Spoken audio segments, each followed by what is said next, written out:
Shalom, peuple de Dieu. Nous vous disons merci par le nom précieux de notre Seigneur et Sauveur Jésus-Christ. Comme nous l'avons dit dans l'émission précédente, que nous allons parler de quelques vérités sur la consécration. N'oublions pas que l'émission s'appelle la Bible dans toute son exactitude. Essayez de plonger dans l'écriture, dans la connaissance de la parole de Dieu.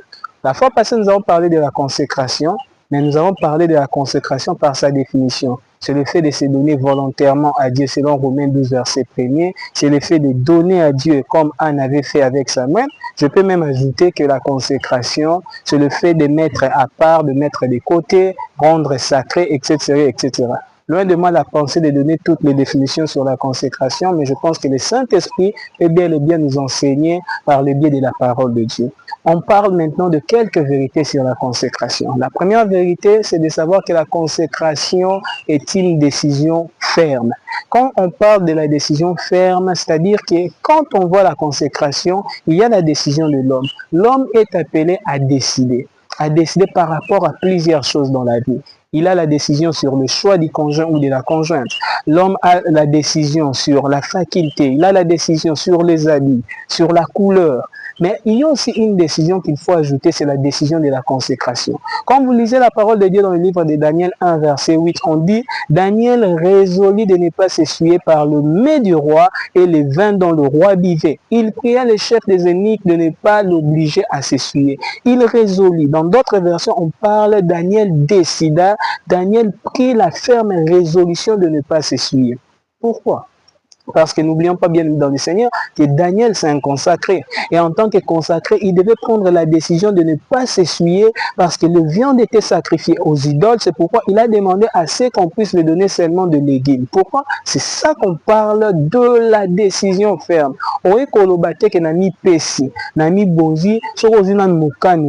Sans la décision ferme, il n'y a pas de consécration. D'ailleurs, c'est pourquoi vous voyez que beaucoup de gens fuient la consécration parce qu'ils ne savent pas décider. La consécration marche avec la décision. C'est une décision ferme, c'est une décision que l'homme se met en place pour essayer toujours de l'accomplir. Donc, si tu ne te décides pas, une décision, tu ne peux pas parler de consécration. Daniel a résolu, il y avait des risques à prendre, refuser la nourriture du roi, mais étant donné que c'est un consacré, il est obligé de décider.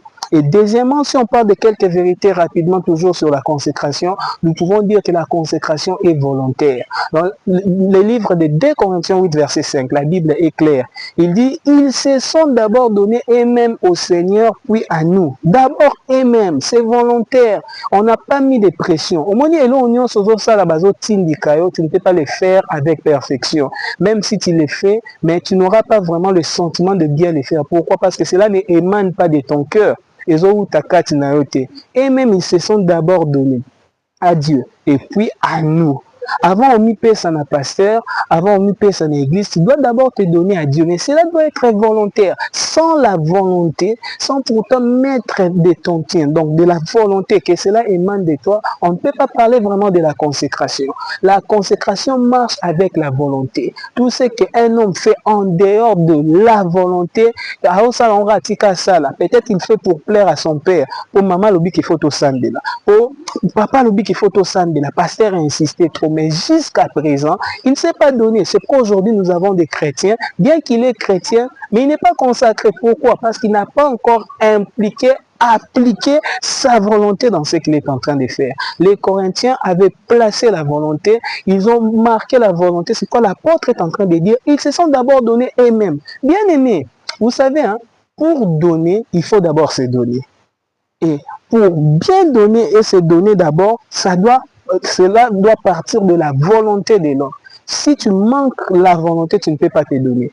La Bible dit la bonne volonté, quand elle existe, c'est en fonction de ce qu'elle a en sa disposition et non de ce qu'elle n'a pas. Donc, avec ce que tu as, tu peux déjà te donner. Dans la consécration, il y a la volonté. S'il n'y a pas l'aspect volontaire dans ta vie, tu ne te consacres pas. C'est pourquoi je t'invite, bien aimé dans le Seigneur, à mettre ta volonté et de te donner à 100% à Dieu.